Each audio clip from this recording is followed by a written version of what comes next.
Vine, amor. Amor, te traje esto. Gracias, amor. Amor, ¿y por qué tu hijo tiene esa cara? Ay, déjalo, que él siempre se pone así cuando estoy conociendo a alguien.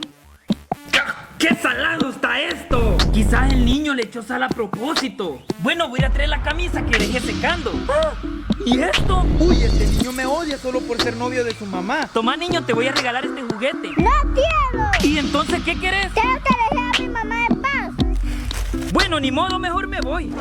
¡Ay, no! Ese niño me le quitó las llantas a la bicicleta.